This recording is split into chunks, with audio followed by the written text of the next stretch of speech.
Hi everyone, welcome to Active Self-Protection. We are delighted that you're here today for today's evidence-based defensive lesson. I am ASP President John Correa. And I am Stephanie Widener, ASP CEO. Welcome to Saturday's lesson. Palm pepper spray is next generation OC spray. It's hot at 1.4% major capsaicinoids, and its modular design means you can customize it exactly to you. 3 different setups, lots of different color combinations.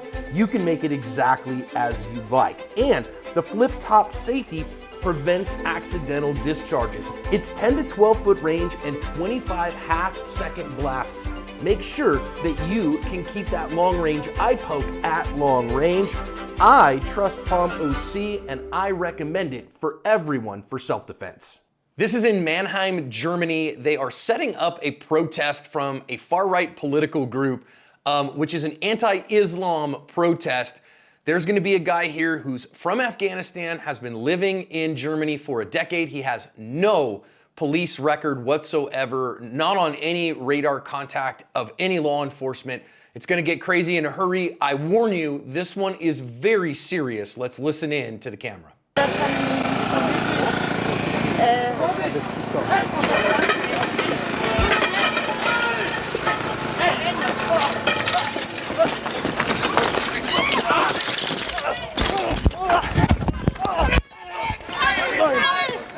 Ach, bitte was Messer weg! Polizei! Polizei! Geht zurück! Geht zurück! Nehmt das weg! Ach, so Messer!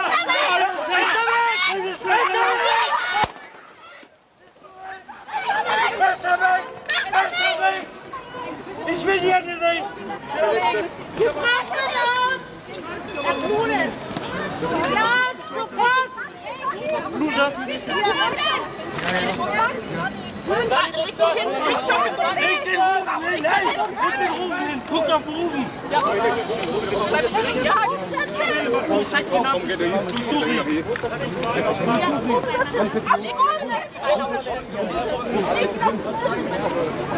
I sped the rest of this up for the sake of time. You can go watch the original. I've linked it in the description. The first aid response here was pretty abysmal, quite frankly. 6 people stabbed total. The perp here was shot in the leg. The officer who was stabbed had multiple surgeries, was in a coma for a couple of days, and unfortunately died of his injuries. The perp, they haven't even released his name that I have seen. They said that his injury to his leg, he was shot in the leg, was pretty bad, and so they haven't even established that.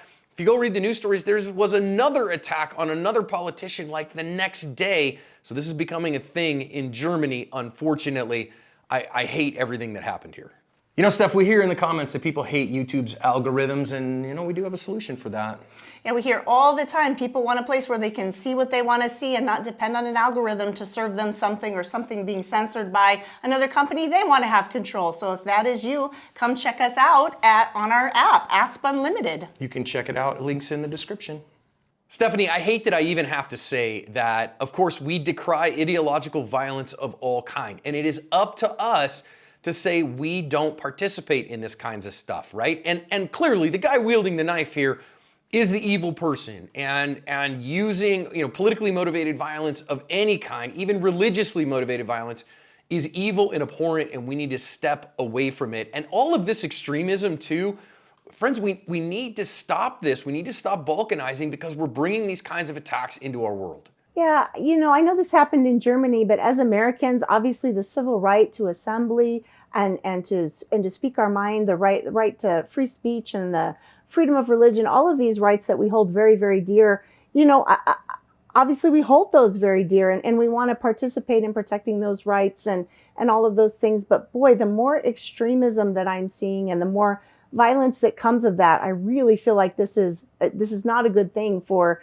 anybody. We have to see our political opponents who are in general, at least in America, our fellow citizens as fellow citizens and as brethren, and try to find some middle ground and work together, because this is hard to watch.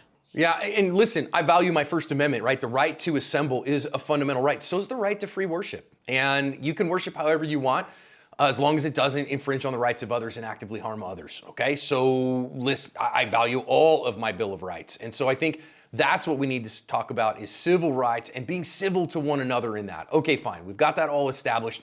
Now, the attack happens so fast here. You guys, there's like 20 cops around the corner here. They are literally 20 cops, a bunch of other people around, but nobody is going to protect you from that initial attack. It goes to the ground very, very quickly.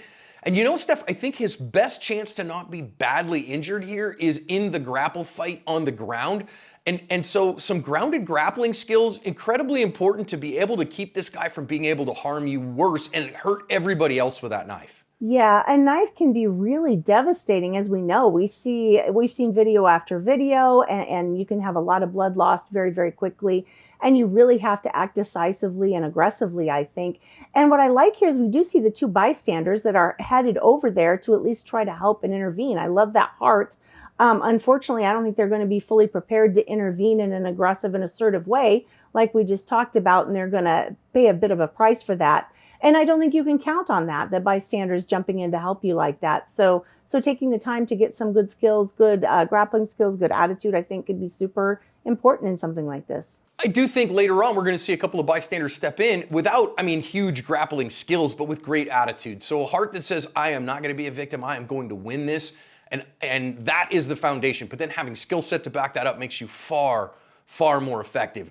All kinds of stuff here in the beginning. We get two of his kind of helpers who race in to try to help. But friend, if you look, the one on the right is currently being stabbed in the side with the knife. The one on the left has already been stabbed in the thigh, his right thigh, with that knife. And I gotta tell you, Stephanie, I don't know why people do this. I see it all the time. I get it, they're trying to stop this guy.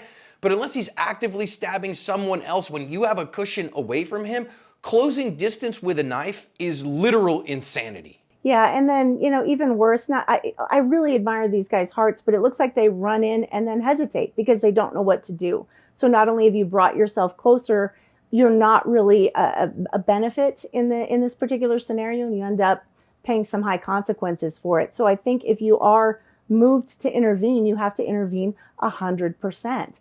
And not kind of a half-hearted intervention that leaves you open to the knife wounds that these guys receive very, very quickly. I also think that the right of the people to keep and bear arms shall not be infringed. And if one of these two really heartfelt bystanders had been capable of being armed, which they can't in Germany, and had been armed, then this could have gone very, very differently and could have ended much more quickly. I get it, then that means potentially the bad guy could have been armed with a firearm as well. He already could have. He's obviously not following the laws already. It's illegal to carry a knife in Germany, okay?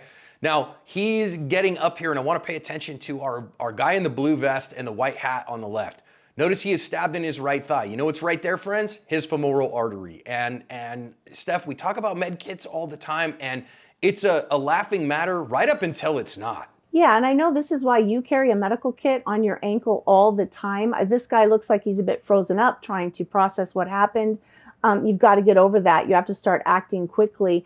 And if he should either be getting away from this guy and then treating this injury. If he had a tourniquet on them, tourniquet should go on it right now. And this is one place where I feel like women that carry a purse really have a benefit. We complain that we don't have the pockets, and we don't. And many times it's difficult with our clothing to wear a medical kit on our ankle. But very often we have a bag or a purse, and this is a great way to carry trauma medical and have it accessible to you very, very quickly. And we sell a kit through Mountain Man Medical where all the proceeds that would come to ASP go to charity. So guys, go pick one up. Link's in the description. Go pick one up and have those available. I carry the ankle kit. Stephanie carries the bigger kit in her purse or her bag when she's got one. And I think that having that and knowing how to use it, right? Getting some training, there's some basic class in that on the website when you buy those kits, and then getting to a Stop the Bleed is important. Of course, let's get back to the action here. Our victim, our original victim, who's a politician, far-right politician who's very anti-Islam. This guy, our attacker, has no criminal past, Steph. He's just decided, nope, I'm going after this guy. I'm going to stop him because of what he said about my religion. Now, that's abhorrent and terrible and wrong. And you got to recognize, hey, A, I'm not big on edgy political positions. B, this guy coming at you, you splay your fingers out like that, he's just going to start cutting your fingers off, friend. You got to either try to stay away from that. Best way, in my opinion, is a big front push kick, or some arts call it a snapping ball kick. Or you got to get back inside that while deflecting that knife off you. And that takes some standing skills here. And again, I know I'm harping on the empty-handed skills here, but in Germany, that's all you got. Yeah, and I think like you said earlier, this is the reason that if you can possibly get away, you need to get away. Because if you're going to get through this particular scenario unscathed, you have to have a pretty decent set of skills, particularly if you're on your own. This looks like kind of a defensive, de-escalating type of move, backing up and the hand splayed and trying to just put off the inevitable. But none of those things that he's putting in front of him are going to stop a knife. And at best, we're just delaying the inevitable. Listen, if this guy was a resource predator, if he wanted your wallet, that hands out, palms, facing the bad guy, fingers splayed, is a surrender posture. But this guy's not a resource predator. He's a process predator. He wants you. He wants you dead because you're the intended target, and this is ideological religious violence. So this isn't gonna work, friends. Now, I do love, okay, fine, we fall down on the ground again, and a couple of bystanders get in there and start grabbing this guy. Now, I don't know German law at all. I'm simply talking moral law at this point. You need, okay, we've got that arm with the knife secured for a moment. Somebody needs to stomp this guy in the head until his consciousness is gone. Somebody needs to say, wait a minute, I need to smother this guy and do whatever to get him to stop because he's killing people.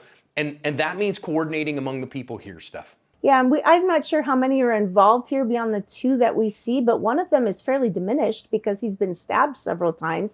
And the other one is just a single person. This guy is full of adrenaline and fight and is not going to stop until he is made to stop. So as we saw from earlier screen angles, there's a lot of people around. It'd be great if they had a few more people jumping in and really ending this threat right now, because generally in this sort of ideological threat, it needs to be ended. There's not a moment where they just stop until they're forced to stop. And I can see three people here. The victim here who's got a stab wound in his pants on the right, and then two on the left, one in lighter pants, one in darker pants. So I see three here, and that's a good thing. And I do want to just absolutely commend them for their bravery. I want to commend them for being willing to step in here and get involved. That attitude is the number one way to end this kind of stuff. That's why we talk about attitude first, then skills, and then plan, because attitude is king, but recognize it needs to be backed up with plan. Now, the officer is going to step in, and I think this first officer, he just doesn't know what's going on. I don't blame him for that because he doesn't necessarily have a whole lot of cue as to what's happening. So he's going to come in and knock these guys off the attacker and knock a guy down and end up dying for that. I mean, listen, the guy's just going to come over, see a cop, and stab him right in the neck. I hate to say this, Steph, but I'd be remiss if I didn't. If we look, there's an officer who has his firearm out here, but for whatever reason, maybe he doesn't feel like he's competent enough. We see him, he's going to shank a shot low into the guy's leg here in a minute. And maybe if he'd have shanked this shot low, he'd have killed his partner anyways. But his lack of confidence and his lack of competence in his skills, I think if he was more competent, that his partner might have lived. And so if there is ever a video that says, I got to have a high level of skill so that I can be fast and accurate and not miss and save lives, it's this one, because the hesitation and the time that it took for him to be able to even hit the guy in the leg gave enough time for this madman to murder a police officer. And I'm not trying to call him out personally that he's a bad person. I'm trying to say this level of skill is insufficient to the task.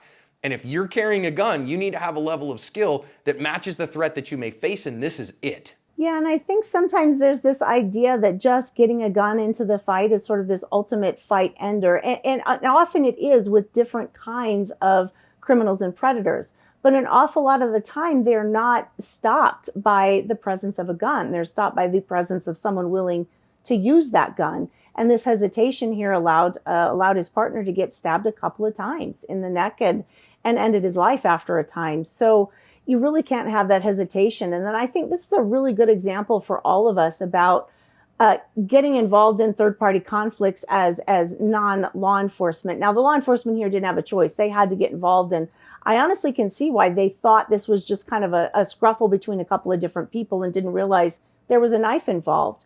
But this really goes to show how it can be very confusing what has actually happened if you come up upon a defensive encounter in the middle of it, and how in kind of that fog of war, you don't know exactly what has happened. So if you're going to get involved, you really want as much information as you can so you don't end up, they had this guy and then they didn't anymore. They really didn't. Now, I also want to say, I think it was a good idea. The officer here gets a shot in the guy throws the knife, at least drops the knife and gets down. So now he's not a deadly threat anymore. I think it was right to stop shooting him. I also want to say here that if we look at the bystander who has tried to stop the attack, kudos to him for that. Then he's seen the knife and, okay, I'm going to reach over and grab the knife and get it out of the way. I totally understand why he would do that. It almost got him shot. The officer actually came over towards him because he sees a guy pick the knife up and move towards the police officer who's just been stabbed with a knife. Thankfully, he tosses the knife fast enough that the officer doesn't shoot him. I'm just going to say, as a general rule, don't do this kind of stuff. Just leave it there. Again, deal with the problem. The true problem is the person. If he doesn't have a hold of the knife, the gun, whatever, leave it alone and deal with the person, because man, this could have gone bad in a number of ways. And it likely would be different if there wasn't, if you were by yourself or with just your family and you needed to get something moved. But in this case, we do have guns drawn down on him. I do see why he did it, because this guy's still pretty close to that knife. And again, we know he has to be stopped. That said, this is why it's so important for us not just to assume that because someone has a weapon in their hand that they are the bad guy. When you come across a third-party encounter, it's what are they doing with it? And are they an imminent threat right now? A guy kind of laying on his back like this with a knife in his hand isn't really an imminent deadly threat. So I'm grateful they recognized that and didn't shoot him. I'm also super grateful he tossed it as quick as he did. Amen and amen. Now, I'm just going to say for the rest of this video, the medical response here is abysmal. It is an absolute goat rodeo of epic proportions. There is none. I don't see anybody doing really hardly any actual trauma medical here and any trying to stop the bleed at all. Please hear me. Even if you're not a firearms carrier, especially if you are, go get Stop the Bleed certified. Go take a trauma medical class. Carry some equipment on your person so that you can save lives, okay? I've used my trauma kit 5 times, all at car wrecks, thankfully, no defensive encounters there. But these are the kind of things that we have to do. I think finally, of course, we've got to say, Steph, that we have to practice spiritual fitness. The officer here who got stabbed, he never got to say goodbye to his family. He never got to, tell his wife that he loved her or kiss his kids goodbye. I don't know if he had a wife or children, but you get my point. So this is why we say you want to live a good, sane, sober, moral, prudent life, and that your life has mattered for something, that you want to tell your family that you love them, and then you've solved every problem that you can, and you want to have a strong relationship with Jesus, because you may not get any opportunity to get it. And I just think, man, these kinds of outcomes drive that home to me. Yeah, I totally agree. And that's just the sad truth. I don't know that there's a ton that this guy could have done differently. And sometimes it's just your day. Sometimes the bill is due. And you want to be prepared to pay that, ready to pay the bill when it's due and not left wanting and left regretting. So take the time to do that. Take some time to prepare for something like this, particularly if you're going to be in big groups of people. As you can see, having some trauma medical around, or even the willingness to jump in there and get your hands and fists and feet on some of these wounds to stop the bleeding. There's a lot of things that we can do to prepare for something like this and really cover our ass.